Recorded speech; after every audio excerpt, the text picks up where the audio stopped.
Muito boa noite a todos. Que Jesus, nosso Mestre, Senhor, nos abençoe. Provavelmente já foi enunciada a prece que sempre antecede os nossos encontros espirituais. No entanto, elevamos o nosso pensamento nesse instante, rogando ao Senhor da vida, a Deus, nosso Pai, Criador dos seres e das coisas, nos abençoe mais uma vez neste labor. O tema que nos foi solicitado a realizar é sobre a mente e o cérebro, se é ou não ainda uma proposta válida, se ainda devemos considerar ou se essa é uma proposta já antiquada, não é? Uma proposta já fora de validade. E a resposta que a gente poderia dar inicialmente é uma resposta que não é conclusiva, mas nós vamos, no correr da nossa conversa, discutir essa resposta.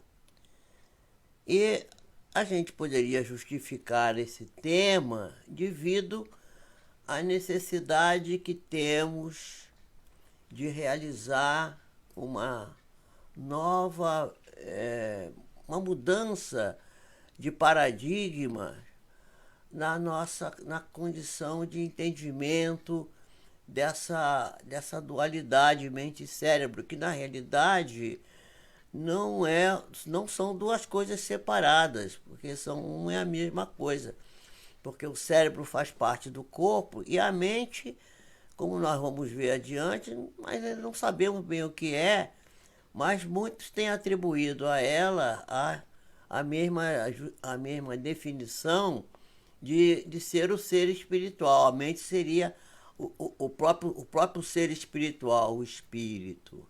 Né? Então, a resposta poderia ser sim ou poderia ser não. Né? Sim ou não, sim e não ao mesmo tempo.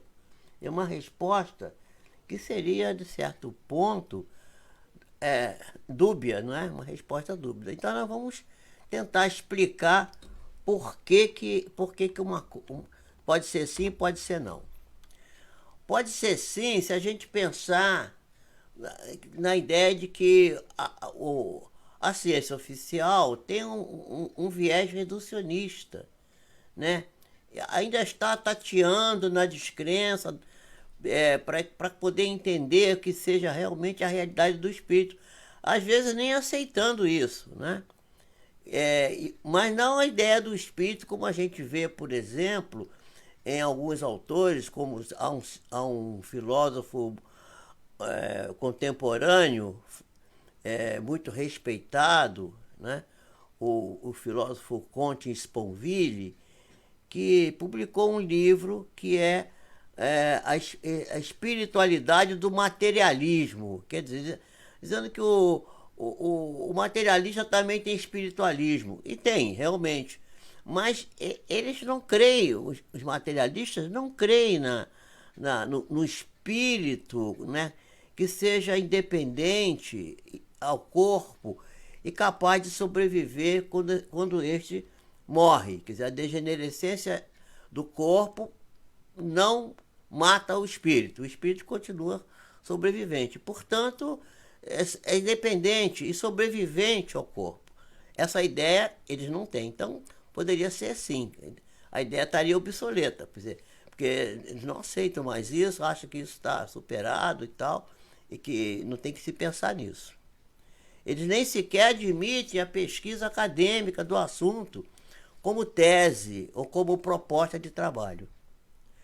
Agora, essa questão não estaria superada, e a resposta aí seria não, se nós analisarmos as pesquisas recentes, que ainda não tem consenso, né?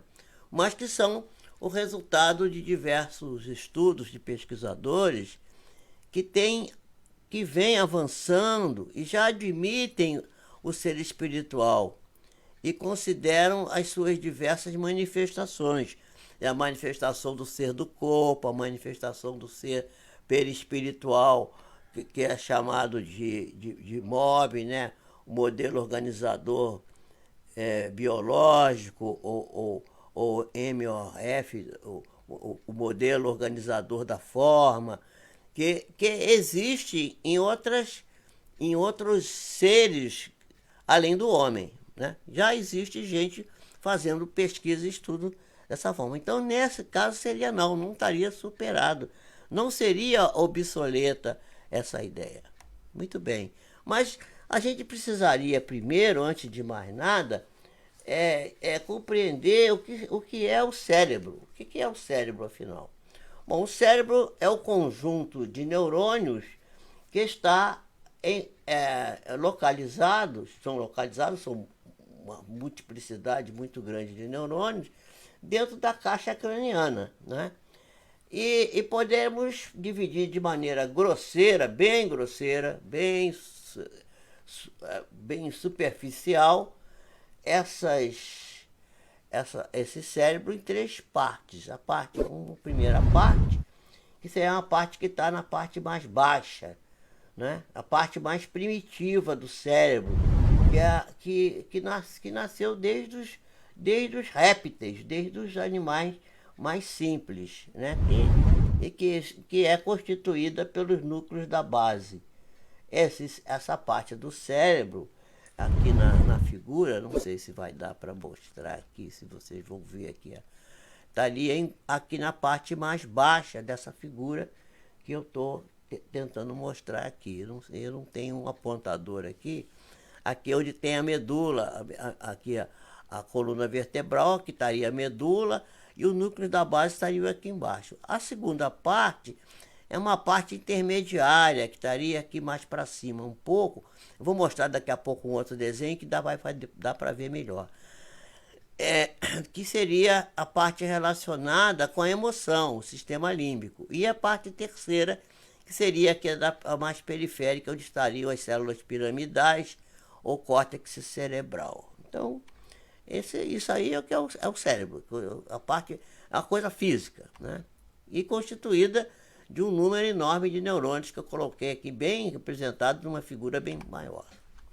Bom, antes da gente continuar a ver o cérebro, nós vamos fazer uma digressãozinha para falar uma coisa que é muito importante, porque a gente fica muito preocupado com a ciência que faz tudo. A última palavra é da ciência, que a ciência não comprovou, que a ciência ainda não tem comprovação científica, e ficamos nessas discussões e deixamos de tomar, às vezes, providências que possam ajudar o ser humano. E eu gosto muito sempre de falar e repetir isso, apesar de que eu sou apedrejado, mas eu não me incomodo, que Paulo de Tarso também foi apedrejado e o primeiro mártir do cristianismo foi apedrejado. Eu não me comparo com eles, porque estou muito longe, sou muito pequenininho ainda, mas pode me apedrejar, que eu não me incomodo, não. E aí eu trouxe aqui para me apoiar na minha tese de que a medicina não é uma ciência, e sim uma arte, a palavra do pai da medicina, pai moderno da medicina, que é o Sir William Osler. Sir William Osler teve a oportunidade de dizer que a medicina é a arte da incerteza e a ciência da probabilidade. Ele não descartou a ciência. Mas, como toda arte, a medicina usa a ciência. Toda arte usa a ciência, mas não é ciência. E aí, ele vai dizer assim também, se não fosse a grande variabilidade que apresenta a medicina, e daí ela ser a arte, ela poderia ser ciência. Mas Aí sou eu que vou dizer, a medicina, graças a Deus, felizmente, não é uma ciência, ela é uma arte. A arte exatamente da incerteza, a arte de curar, a arte de nem de curar, a arte de aliviar a dor, né? Num artigo publicado no New England Journal of Medicine em 1910, o professor William Osler teve a oportunidade de dar o título para o trabalho dele, Fé e Saúde. Isso aqui já foi uma grande abertura na época, isso nós estávamos na primeira década do século XX, em que esse homem fantástico, inteligente, capaz, tanto é que é considerado o pai da medicina, o pai moderno da medicina, teve essa oportunidade de escrever este livro, que é um clássico que nós deveríamos ler, porque era fruto das suas observações empíricas, daquela criatura que se dedicou seriamente a estudar os seus pacientes. Bom, no ano de 2014, houve uma reação contra o materialismo que foi chamado de Manifesto Pós-Materialista. Está publicado numa revista que está na internet, chamado Open Science, né, que foi assinado por mais de 300 grandes nomes da ciência, da filosofia, que foi um marco na Revolução e que tem sido usado como para reforçar o paradigma médico, que tem sido liderado pelas associações médico-espíritas, a internacional, a brasileira e as suas congêneres, como a nossa própria. Nós temos tentado trabalhar para mostrar que além da realidade do mundo clássico, né, que expressa a realidade, e conforme eu estou mostrando nessa imagem aí ao lado, nesse desenho, existe um quantum, né, que é da realidade latente, que nós não podemos tomar consciência. Isso aqui não é um slide espírita, é do grupo de cientistas que estabeleceu que nós só temos uma consciência da realidade supraliminal, muito pequena, que além dessa consciência pequeníssima, supraliminal, que está nessa parte superior, nesse triângulo acima dessa linha vermelha aqui, escrito com letra preta em branco aqui, mostrando que a parte supraliminal é a única que nós temos a consciência real do mundo, da nossa realidade, da realidade. Então, a realidade não é só isso aqui. Temos aqui a própria realidade subliminal, a subliminal própria, temos as expressões que são potenciais, que faz um outro triângulo por cima desse triângulo branco. Temos o potencial, aquilo que aparece, que a gente não consegue enxergar, mas que também é uma evidência, que também faz parte da realidade, né? E essa parte subliminal própria é imensa. E temos a realidade latente, que é um quanto das coisas do universo todo, que está em redor de nós e que nós não temos possibilidade de atingir. E nós ficamos com e esse manifesto pós-materialista trouxe esse quadro que está aqui mostrado, exatamente para mostrar que a gente fica muito reduzido, e daí a gente dizer que a ciência está reducionista a essa parte supraliminal, que é muito pequena e quase que inexpressiva. Há esforços já há muito tempo para tornar o conhecimento Aqui tem um erro português gravíssimo aqui, pesquisa. Pesquisa não, é pesquisa. Aí desculpem aí quem está me vendo, me ouvindo, o erro do slide. Esse aí é o erro do catamilhógrafo, que não é datilógrafo, não é digitador. Botou pesquisa, não é pesquisa, é pesquisa. É o marco da pesquisa em busca da verdade.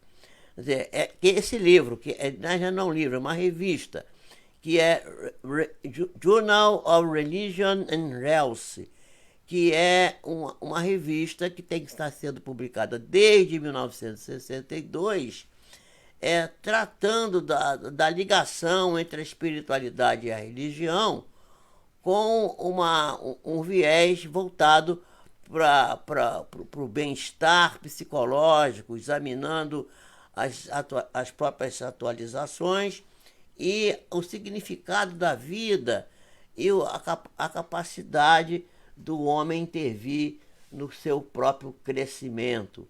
Essa revista é publicada até hoje. Isso aí é uma coisa que eu estou apresentando aqui, que é uma histórica, e só para que a gente possa ter essa visão, não é? Muito bem. Muito bem. Então nós vamos dar seguimento. Vamos dar seguimento.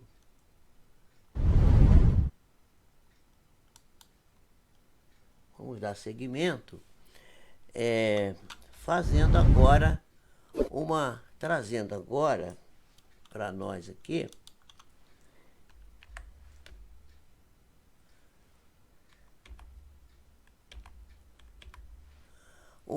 essa imagem desse simpático senhor, que é o Dr. Harold Koenig. O Dr. Harold Koenig já esteve no Brasil várias vezes, e ele é um estudioso da espiritualidade e da saúde, um médico que trabalha na Universidade Duke University.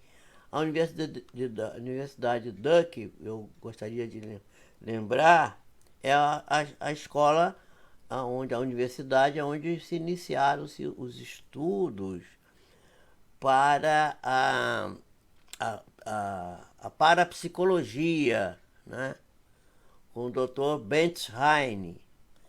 E o Dr. Koenig, que é médico na universidade, pesquisador, é um dos maiores especialistas em saúde e espiritualidade do mundo. Ele tem esse livro dele, que chama-se Spirituality and Patient Care, que está traduzido em português como a espiritualidade no cuidado do paciente, que é também um marco fantástico. Esse livro já está aqui, traduzido em português, e pode ser acessado por aqueles que se interessem pelo assunto. Bom, a gente sabe que buscar a verdade acima de qualquer viés ou preconceito é o objetivo da ciência. A ciência precisa buscar a verdade, seja lá de que jeito for, onde ela esteja, onde ela estiver, tem que ser pesquisada. Mas tem havido uma resistência muito grande para isso. E no momento que há tanta efervescência no conhecimento, esse livro do Dr. Koenig é um marco fantástico contra o preconceito, né? Contra o preconceito, contra a visão espiritualista na academia. Sobretudo na medicina, na biologia, na citologia e na fisiologia, que poderiam se beneficiar muito desse conhecimento, se isso houvesse mais abertura, menos preconceito a respeito.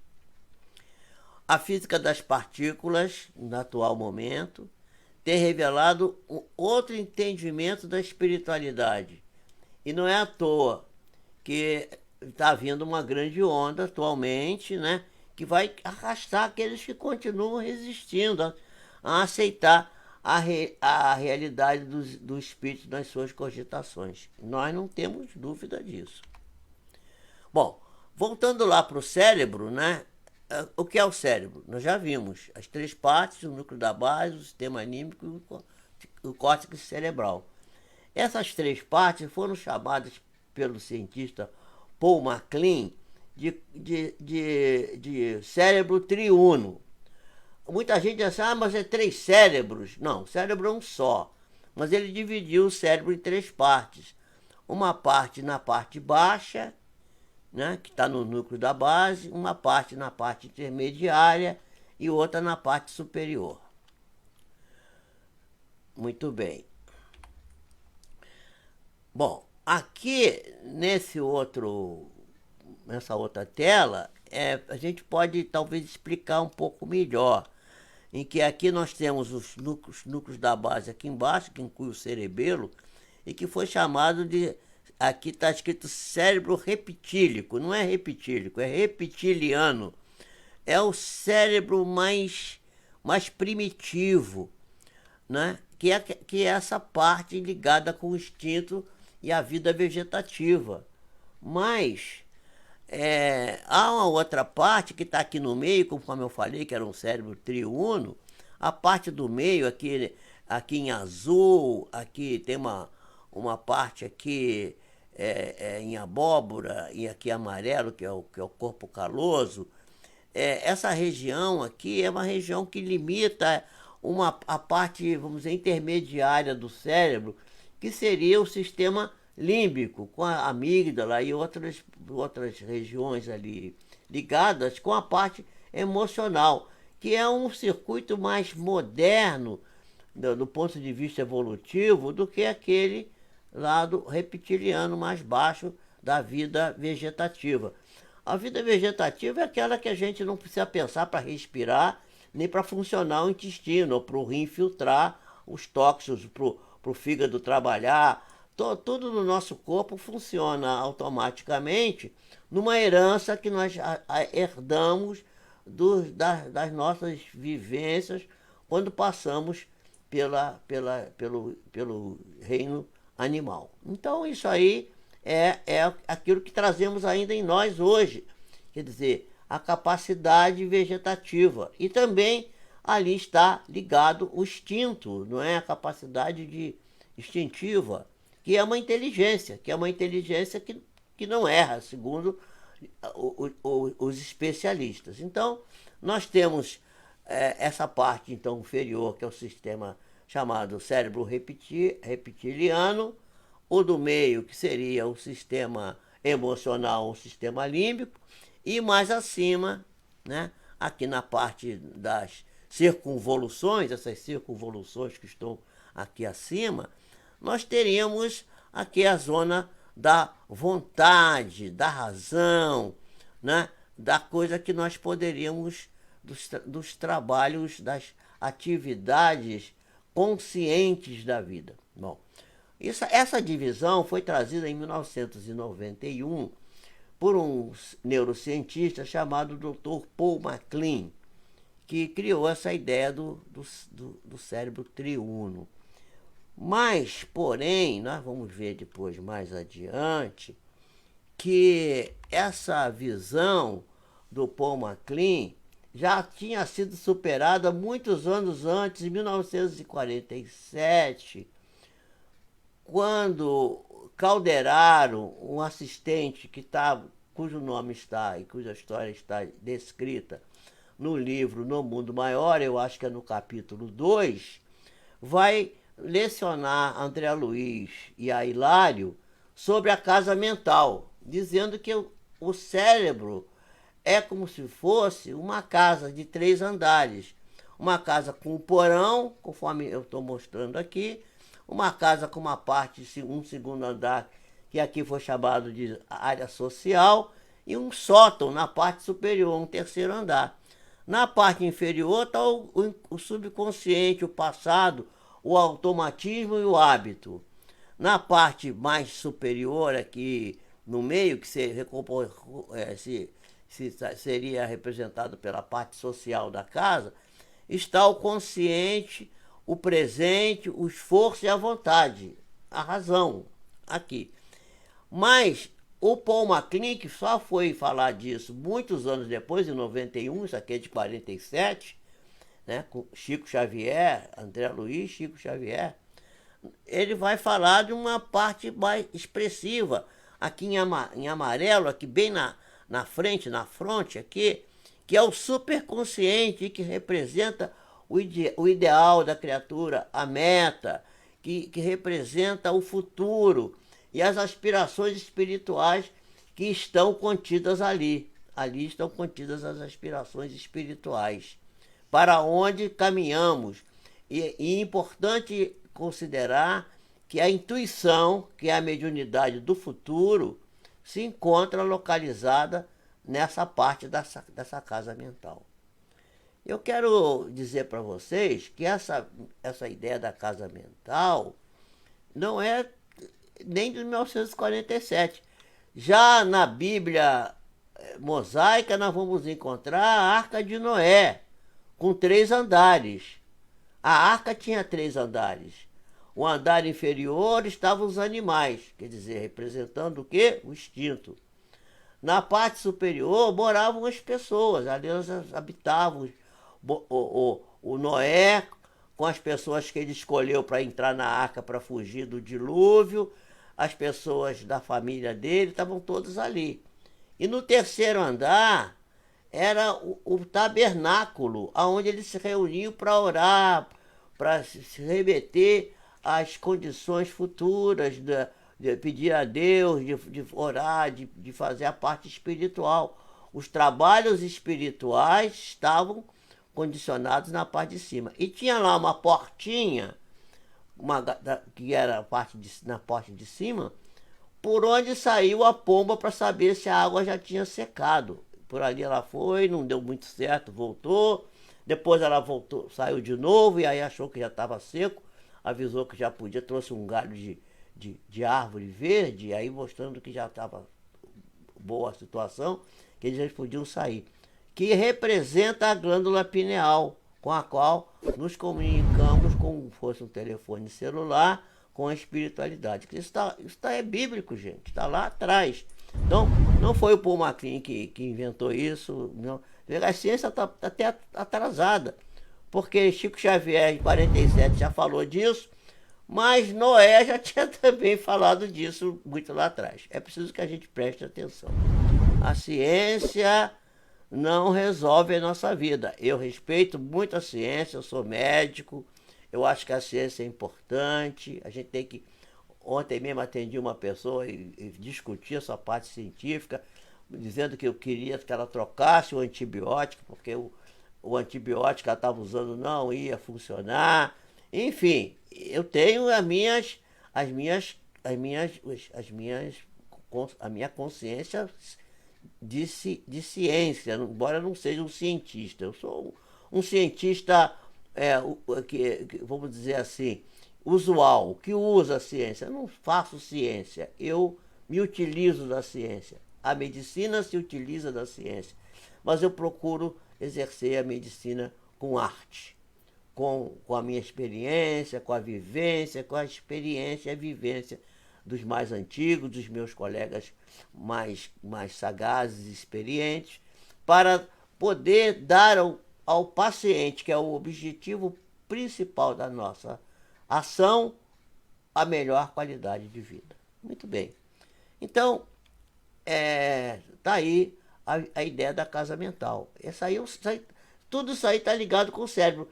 Só que aí, aqui nessa mensagem trazida por Calderaro no Mundo Maior, nós já estamos ligando a parte da mente junto, porque está ligando aqui o superconsciente, o futuro, a questão da capacidade do indivíduo de ter intuição, que é importantíssimo a gente prestar atenção nisso. É uma mediunidade da maior importância, sem desfazer da importância das demais.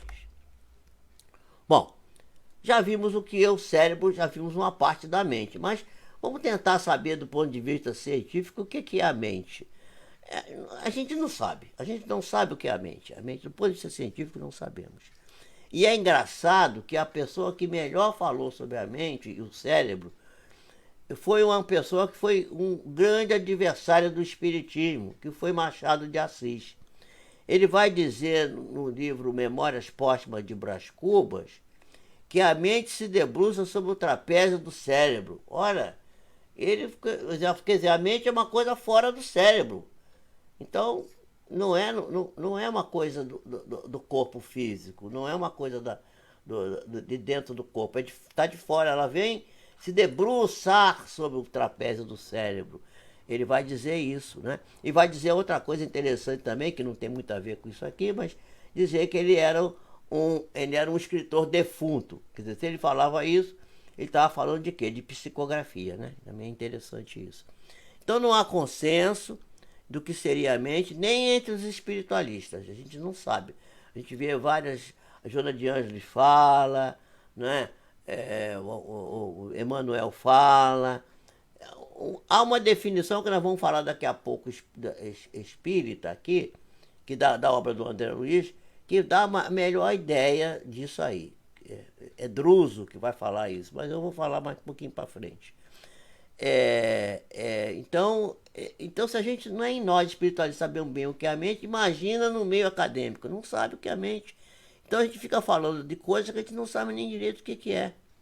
E esse terreno é uma areia movediça danada, porque você começa a falar disso, é melhor a gente buscar a concentração espírita, né, que as pessoas que são agnósticas não aceitam, para explicar isso para nós. Bom, na obra espírita que nós temos estudado, nós temos uma ideia de que a mente, já não sabemos o que é, mas nós sabemos como é que ela se manifesta. Ela se manifesta através de 3 elementos. A vontade, que Leon Denis diz que é a maior potência da alma, né? Os pensamentos, que a ciência não sabe o que é, e André Luiz vai dizer que é uma onda, que é uma onda eletromagnética, e que o pensamento a gente sabe que é matéria, porque queima oxigênio e produz calor, portanto é matéria. Mas nós não sabemos na essência o que é o pensamento. E os sentimentos a gente conhece um pouquinho melhor, porque nós vamos ver lá no Evangelho segundo o Espiritismo a descrição que o Espírito Lázaro faz no capítulo 11º, no item 8, que vai nos remeter numa aula de evolução, dizendo que no princípio temos instintos, depois decaídos e avançados temos sensações, e mais evoluídos e regenerados temos sentimentos, e o sentimento por excelência é o amor. Ele está falando da doutrina de Jesus, que ele vai dizer que a doutrina de Jesus é amor toda inteira, inteiramente amor a doutrina de Jesus, e é verdade. Essa página do Evangelho é uma das que mais me toca o coração, e eu leio, releio, e para toda hora eu releio e parece que eu não li nada, aprendo cada vez mais nessa passagem. Eu sugiro que vocês leiam essa passagem. Na realidade, a vontade, os pensamentos e os sentimentos, elas são manifestações da nossa capacidade de produzir trabalho espiritual no sentido evolutivo para assegurarmos o nosso processo de evolução, e que a gente chama de energia mental. Isso é muito importante a gente tomar conhecimento disso para podermos ter força.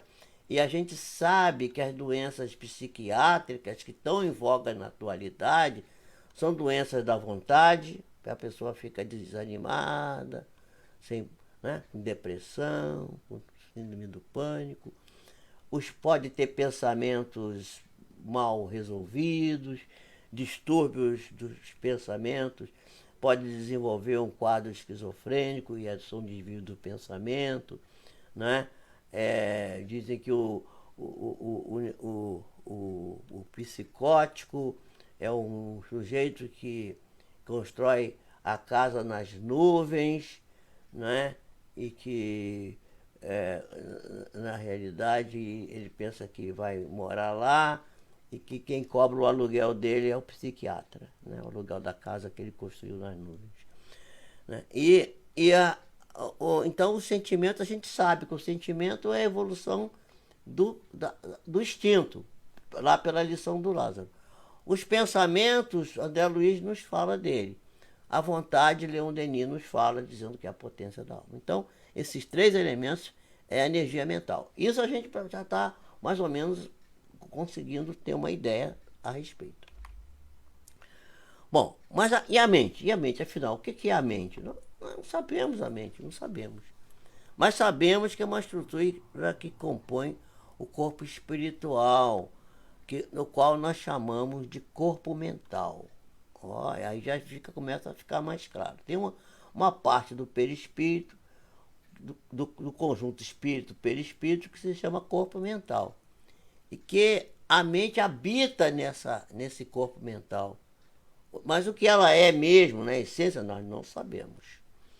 Em nota de rodapé do livro Evolução em Dois Mundos, o autor espiritual André Luiz, no capítulo 2, vai dizer que foi assinalado espiritualmente por diversos estudiosos do corpo mental e que ele é o envoltório sutil da mente. A gente sabe que a mente mora no corpo mental, isso a gente já sabe. E que por agora não podemos definir com mais amplitude de conceituação, além daquela que tem sido apresentada pelos pesquisadores humanos encarnados. Isso é porque falta os termos adequados ao nosso vocabulário. Nós acabamos de receber recentemente uma mensagem do Dr. Jorge Andréa, recém-desencarnado, que ele lá no plano espiritual teve a possibilidade de tomar já conhecimento de uma porção de coisas que ele andou estudando aqui na Terra. E ele mandou uma mensagem dizendo assim para o professor César Reis: ô César, estou descobrindo aqui que a gente não sabe é nada. Então a gente tem que ficar. Isso foi o Jorge André que falou, que foi um grande estudioso. Imagina, psiquiatra, um homem de alto coturno, um grande estudioso da mente. E considerado o médico do futuro, assim, a medicina do futuro e tal. Tem até um livro aí dele, recente, que ele publicou com quase 101 anos. Uma coisa fantástica, um trabalho maravilhoso. E, no entanto, a gente sabe muito pouco, gente, muito pouco. A gente tem que ter humildade de saber que a gente, quanto mais sabe, como dizia, como Sócrates, quanto mais sei que sei muito pouco, quase não sei nada.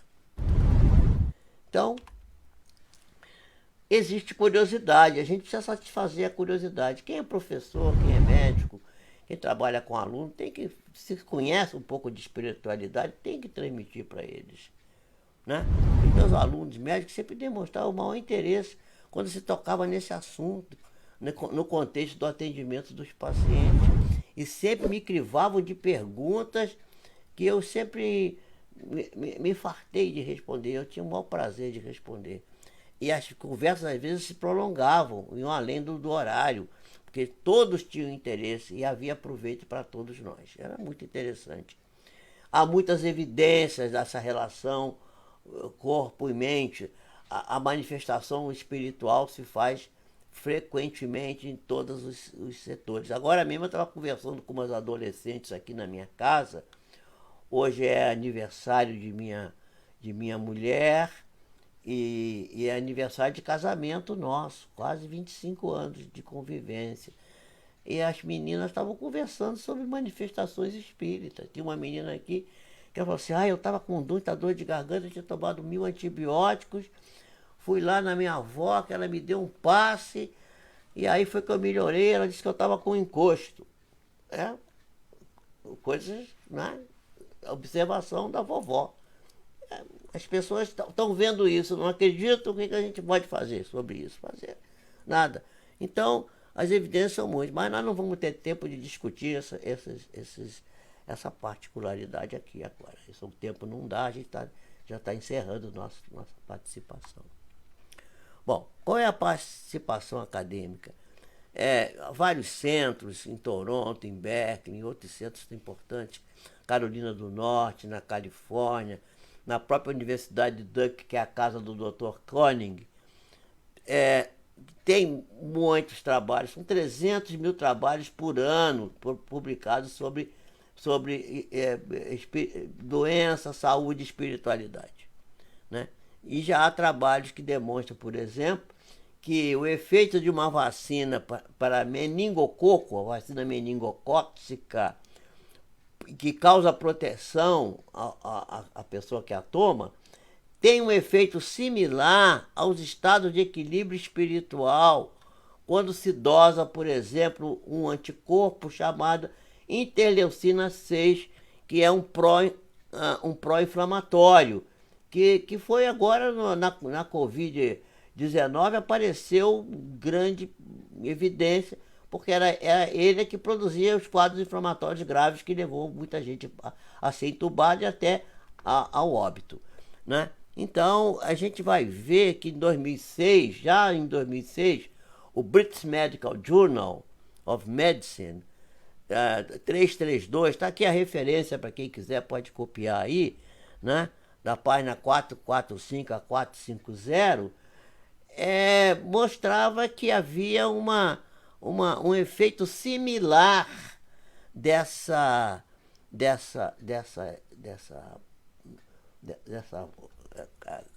condição espiritual com a vacinação. Vacinar e ter condição espiritual representavam similarmente a mesma proteção, medidos através do laboratório pela interleucina 6. Isso aí é muito importante também, tá? Isso é para a gente ver a relação. Quer dizer, então a questão está superado, é obsoleta essa relação? Depende do viés, depende da maneira como você olha. Se você está estudando, isso está superado, porque você já tem outras evidências maiores, já tem evidências espirituais mais consistentes. Mas se para aquele pessoal que está assim meio ainda, não sei se isso é válido ou não, talvez não tenha valor nenhum. Eles não acreditam nisso. Bom, a melhor explicação para dizer o que é a mente está no livro do Mundo Maior, do Chico Xavier e André Luiz, em que o espírito Druso, o assistente Druso, que vai dizer que a mente é o espelho onde se reflete o pensamento do Criador. É uma coisa poética, né? Mas que tem fundamento, né? Então, assim, refletir o Criador, orar para refletir a imagem. Isso é uma coisa que a gente ouve toda hora dos guias espirituais. Esse seria o motivo pelo qual precisamos obedecer com atenção às leis divinas ou naturais que estão escritas na nossa consciência, para poder refletir, né? Para poder refletir a mente do Criador. E aí temos aquilo que Jesus nos propôs, que ele diz que veio para que nós tivéssemos vida e vida abundante. Ora, como se pode ter vida abundante se o doador da vida não está refletido na nossa consciência? É meio complicado, né? Bom, concluindo, meus amigos, precisamos estudar muito, avançar muito em amor, em conhecimento, diminuir o nosso narcisismo, diminuir o nosso personalismo, diminuir nossas paixões dissolventes, tentar tirar essas mazelas da nossa vida que tanto mal tem nos feito. Vamos tentar nos ajudar a nós mesmos. A gente às vezes quer ajudar os outros e devemos ajudar. Mas como você pode ajudar o outro se você não consegue ajudar nem a você mesmo? Como você pode tratar o outro se você é o doente? Você vai transmitir para ele a doença. Você tem que se tornar saudável e ter a visão mente-corpo, mente e cérebro, uma mais clara que você puder. Enquanto isso, nós vamos continuar, enquanto a gente não faz isso, a gente vai continuar preso às nossas opiniões pessoais, escravo das nossas paixões dissolventes, e isso não vai nos fazer bem, não vai nos ajudar, né? É preciso muita humildade, gente, muita humildade, muito estudo, né? É preciso uma grande ativação da vontade para aumentar, melhorar os pensamentos e melhorar os sentimentos, porque a energia mental se faça presente em nossas vidas, para a gente poder compreender a nossa real posição diante do cosmos. E, finalmente, eu costumo dizer assim, precisamos de pá mesmo, não é paz não, é pá para cavar, para trabalho, precisamos de pá, muita pá. Abnegação, negar a nós mesmos. Devotamento, se dedicar integralmente às coisas. Hoje, por exemplo, é dia da festa aqui, a minha casa está cheia de gente aqui e tal. Cheia de gente não está porque não pode aglomerar, mas tem bastante gente aqui. As pessoas amigas estão aqui. As pessoas da família, 51 anos da minha esposa, 24 anos de casado, dia do namorado que foi ontem e tal. Aliás, é hoje, né? Nem sei mais que dia é. O dia do namorado para mim é todo dia. Eu estou namorando a minha namorada todo dia, graças a Deus. Haja amor para dar. Né? Então, estou aqui fazendo a palestra, porque a primeira causa, primeiro dedicar. Né? Então, esforço, trabalho, muita oração, meus irmãos. Orar muito, pedir a Deus, pedir sobretudo para nós mesmos, para que a gente se melhore, para que a gente tenha força, para que a gente não derrape, para que a gente não escorregue, para que a gente não faça bobagem na vida. Né? E, para que eu comecei com pá, vou terminar com paciência, que diz que é a ciência da paz. Quer dizer, a gente não comecei com a paz, mas diz que a paciência, que é a ciência da paz, precisamos da paciência, calma. Eu costumo dizer que tem 4 verbos: querer, poder, né? Dever e esperar. A paciência está no esperar, saber esperar. Chegar a hora certa, a hora azada das coisas. Tudo acontece no tempo certo. Não tenhamos pressa, não tenhamos afobação, nem fiquemos parados esperando as coisas acontecerem. Vamos agir. Não vamos reagir, vamos agir. Muita paz, que Jesus nos abençoe a todos. Fiquem com Deus.